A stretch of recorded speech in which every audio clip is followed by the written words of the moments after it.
Hello everyone, welcome to Barca News. It is July 25th, 2023. It's reported that Barcelona have reached an agreement with Juventus for the transfer of Franck Kessie. Also, the club have decided that Ferran Torres will either be permanently transferred or be sent out on loan for 2 seasons during this summer transfer market. And finally, the Ligue 1 club is interested in 2 of Barcelona's center backs. I have a lot to discuss, so let's begin.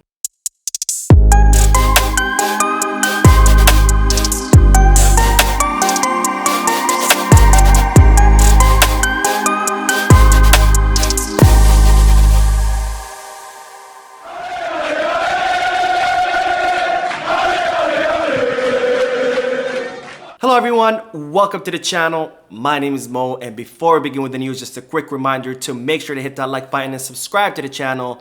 It's completely free. It only takes a second, and in doing this, you will be helping this small and humble channel continue to grow. Also, if you are looking for any Barcelona jersey or merchandise, make sure you hit the kickback. The link is down below in the description. Now we'll begin with the news that Barcelona have made official a news that I broke to you several weeks ago. And that's that the Barcelona second kit, or the away jersey, will be white in honor of that white jersey that Barcelona wore during the 1970s.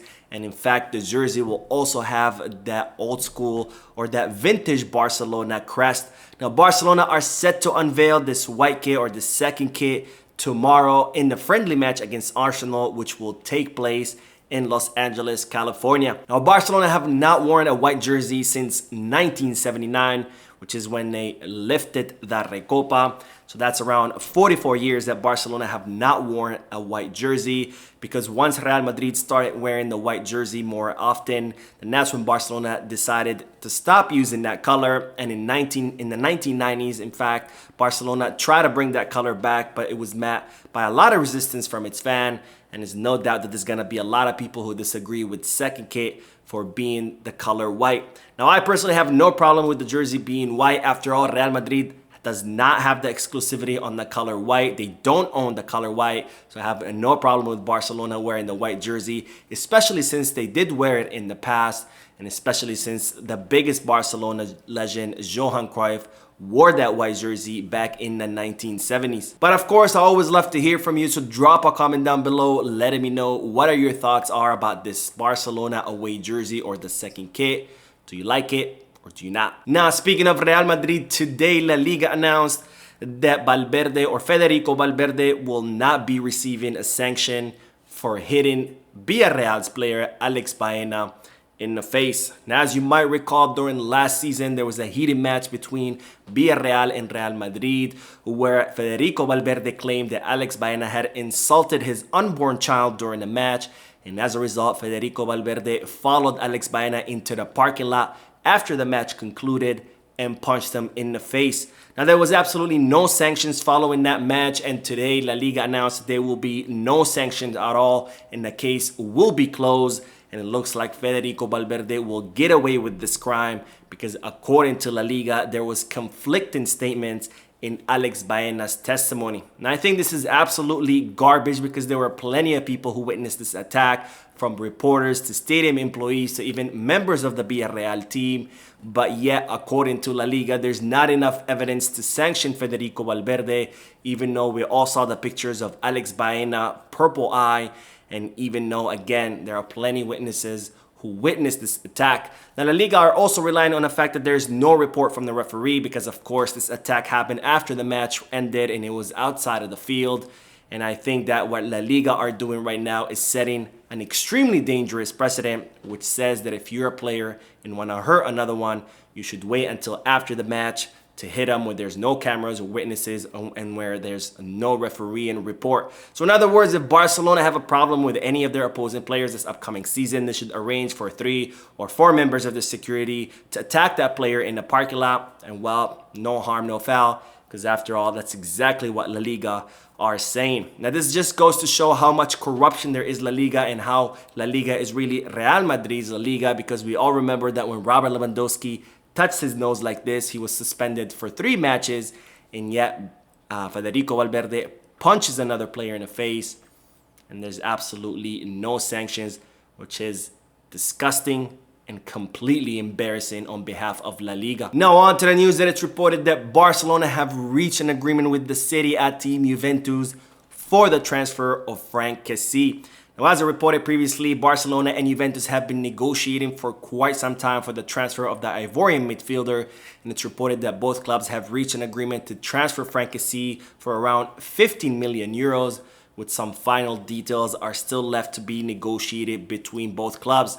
Now, it's reported that even though Franck Kessie did not want to go to the Serie A at the beginning of the summer transfer market because he considered that as a closed chapter in his career, it's reported that he does like the offer from Juventus. He likes the idea of joining the Serie A. However, despite Barcelona and Juventus reaching an agreement, Franck Kessie has paused any kind of negotiations because his entourage has reported to Barcelona that he's expecting an offer from a Premier League club. Now, we don't know who the Premier League club is. It has not been revealed yet, but according to Franck Kessie's entourage, there's very strong interest from this club, and that this club will be making an offer to Barcelona pretty soon. And it seems that Franck Kessie would rather go to the Premier League. So I guess we are going to have to wait and see which Premier League club it is and what kind of offer they're going to make. Now, speaking of players leaving the club, it's reported that Barcelona have decided that they are going to either permanently transfer Ferran Torres or send him on a 2-season loan during this summer transfer market. Now, Barcelona have made this decision because it seems that the book on Ansu Fati is completely closed and the player will be staying at the club. So it means that Barcelona have an overflow of attackers in the attacking line, and therefore Barcelona need to offload someone. And since I reported about in yesterday's live stream that Xavi has put his foot down and is insisting that Abde needs to stay at the club, and Barcelona have decided that Ferran Torres needs to absolutely leave this summer, whether on a permanent transfer or on a 2-season loan. Now, you might ask, how is this news different from what I've been reporting about in the past few days? And well, it's different because Barcelona's stance has changed, where it used to be that they wanted to keep Abde and offload Ferran Torres. However, if they couldn't offload Ferran, that they would offload Abde. But now, per Xavi's insistence, the club have decided that Abde needs to stay 100% and that they need to do everything in their power to offload Ferran Torres. Now, as I mentioned before, Barcelona, in order to offload Ferran Torres, they would have to sell him for at least 40 million euros in order not to incur any losses on his transfer.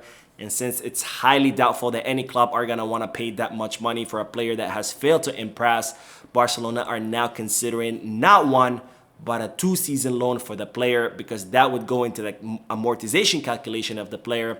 And this way, Barcelona would not lose any money on the transfer of Ferran Torres. Now, Barcelona also think that they could attract more interest in the player by offering a 2-season loan, because if there are any teams out there that would like to take Ferran Torres but perhaps cannot afford a permanent transfer, a 2-season loan would give them more time with the player. That way he won't be just a 1-season solution, but rather a longer-term solution for that club. So hopefully that's exactly what happens and we can get more interest in the player from other clubs. Now, of course, the only problem is going to be to convince Ferran Torres, because he is insisting that he wants to stay in Barcelona and he thinks that he can prove himself to Xavi Hernandez. So the club anticipate that the offloading of Ferran Torres is not going to happen until the end of the market, because again, the club are going to have to do a lot of work, not only to find a suitable club for the player, but also to convince Ferran Torres to leave Barcelona so Abde could stay at the club per Xavi's request. Now, speaking of exits, it's reported that Julian Araujo might not end up joining Barcelona